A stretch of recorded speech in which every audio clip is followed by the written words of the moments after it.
Iya, tepuk tangan. Ya, siapa lagi?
Lain yang ingin memanfaatkannya.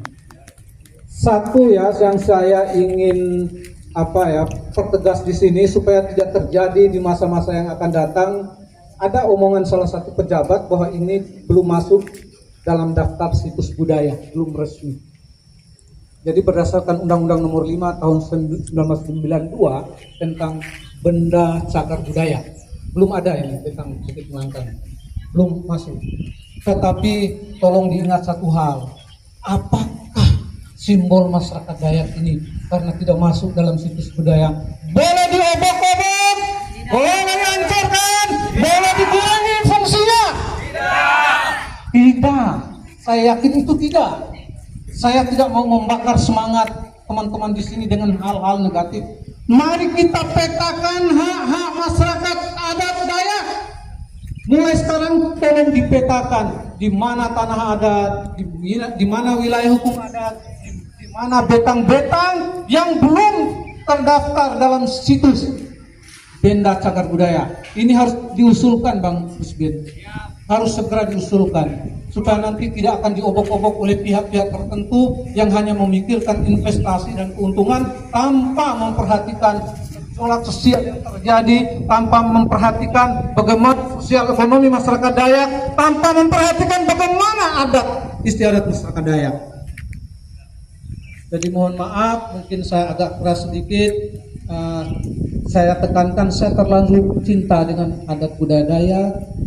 Hati saya menangis melihat seperti ini, sanggup kemana-mana. 2 minggu lalu saya ke Betang Toyoy, saya melihat di sana bagaimana aura rohnya orang Dayak.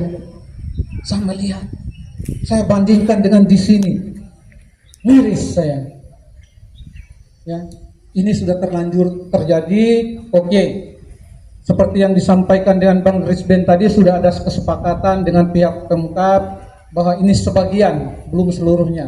Tapi saya harap seluruhnya diserahkan aset ini, ada MOU itu dengan mungkin organisasi nanti masyarakat adat di luar yang tetek bengek itu Bang Risben ya, yang istilahnya mendukung, benar-benar murni mendukung perjuangan masyarakat Dayak tanpa embel-embel, tanpa ada istilahnya di bawah meja, di belakang meja, atau apapun bahasanya. Nah, usul saya ini dijadikan Wisma Kapuas. Kalau usul saya, jadikan Wisma Kapuas, ditata, itu di atasnya itu ada simbol Dayak. Itu di atas ornamen-ornamennya itu simbol Dayak. Setiap kepala desa, sekdes, atau unsur-unsur pimpinan desa yang ada acara di Kapuas diwajibkan menginap di sini buat perdanya. PAD buat pengelola ada pemasukan, pemerintah daerah ada pemasukan. Itu bagus, dijadikan wisma. Kemudian karena ini terintegrasi langsung dengan betang, dibuatlah mungkin nanti teras ya, teras 6 meter atau 8 meter, diintegrasikan di sini daripada rapat di hotel yang acaranya 3 hari dibikin 1 hari, tapi tetap laporannya 3 hari, lebih baik di sini, murah meriah. Ya, itu karena korupsi pejabat-pejabat dan pemerintah yang bobrok yang masyarakat terus sengsara. Ya, itu kenyataan, bisa dicek. Itu syaratkan disuruh tanda tangan 3 kali tapi acaranya 1 hari. Ya. Ya, kalau ini tidak berbukti tangkap saya. Kalau saya ditangkap, semua aktivis akan bergerak melihat itu semua. Iya. 3 hari dibikin 1 hari. Nah, itu contoh. Nah, daripada ini dibikin cawe-cawe untuk pasar dan sebagainya, ada setoran ini itu dan sebagainya, baik dikelola oleh masyarakat Dayak, jangan separuh-separuh, sepenuhnya dikelola dengan MOU. Ya. Kalau berlarut-larut, ya datangi bupatinya rame-rame, perwakilannya, bikin MOU. Ya, ini sebenarnya dibongkar pun bisa kok, tapi sayang anggaran. Ya. Undang-undang bisa diamandemen, apalagi ini yang tingkat bawah. Jangankan dia 100 kali amandemen pun bisa ini. Undang-undang dasar sudah beberapa kali diamandemen, dirubah. Fondasi negara itu bisa dirubah kok, apalagi pasar, blok pasar itu. Cuma karena kita ingin didaya gunakan, dimanfaatkan ini, Bang Risben tadi sudah sampaikan, ini kita kelola dengan baik. Cuma kalau usulan saya ya itu tadi, ornamen-ornamen di atasnya itu mengikuti ini, seirama dengan betang ini. Itu Wisma Kapuas, itu bagus sekali. Kemudian yang terakhir yang saya mau sampaikan, Mina Mama, Tambi Bue, Kakak Andi, ayo itah menampayah petak-petak petak itah, ya, petak Dayak, mulai perusahaan, mulai luar perusahaan harus dipetakan. Dipetakan teh nampak kar tuh teh, nampak kar, oh bahwa di mana ada tanah adat itu sudah diakui. Tanah adat diakui oleh pemerintah. Itu tidak boleh dipakai untuk investasi. Itu ada hak masyarakat Dayak.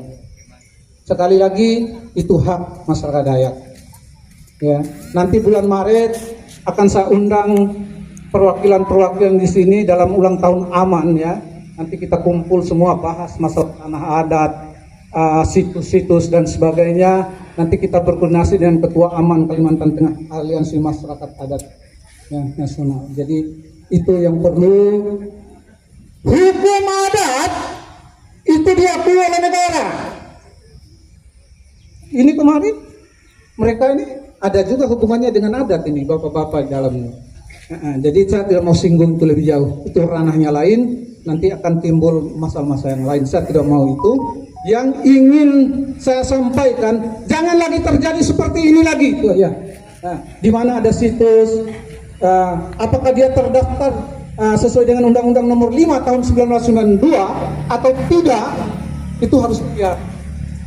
Tapi sandung pada tambi gue kanina mana kuan uluhi mah pancur among kupau. Iya. Iya, tidak terdaftar. Iya, pasatalu, sandung, pada kuburan-kuburan jebaka-bakas titik mana kuan uluhi mau opok-opok berarti. Iya, padahal nilai itu lebih sakral. Nah, sama dengan situ. Saya tutup dengan beberapa kalimat. Betang adalah simbol keberadaan masyarakat Dayak. Ya, masyarakat Dayak Borneo dari Brunei, Malaysia, Thailand, Filipina sampai di Pulau Kalimantan. Itu simbol kehidupannya, simbol rohnya masyarakat Dayak. Dikala roh itu tertutupi oleh roh jahat, maka akan berontak roh sucinya orang Dayak. Saya yakin itu akan berontak. Yang pertama. Yang kedua, betang itu lambang bahwa orang Dayak menghargai perbedaan. Betul. Ya. Orang Dayak menghargai perbedaan. Saya masih hidup ngomong, saya orang Bima, NTB saya. Tahun ke-36 saya di Kalimantan Tengah. Istri orang Dayak. Masih dipanggil sama beliau-beliau ini saya untuk orasi. Siapa sih saya? Sayalah bukti hidup bahwa orang Dayak itu menghargai perbedaan. Dan saya itu kibarkan kemana-mana saya pergi. Saya pulang kampung, saya cerita orang Dayak seperti ini. Bahwa orang Dayak adalah salah satu suku bangsa yang ditakuti di dunia. Salah satu suku yang disegani.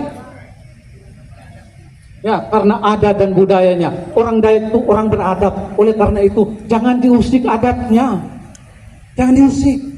Ya, siapapun itu, dari suku manapun, jangan diusik. Oleh karena itu, pemimpin sebelum membuat kebijakan, berkoordinasilah dengan tokoh-tokoh adat, masyarakat adat Dayak setempat. Betul. Iya. Bima Arya 2 bulan lalu waktu di Bandung menyampaikan bahwa itu wamen ya, wamennya Pak Tito menyampaikan bahwa kepala daerah yang membangun itu harus terintegrasi dengan masyarakat lokal dan pemuda. Itu pemuda itu sangat vital tuh. Oke, saya tutup. Mohon maaf kalau ada yang saya sampaikan tadi ada yang salah, itu karena saya sendiri. Kalau ada benarnya itu semua dari Tuhan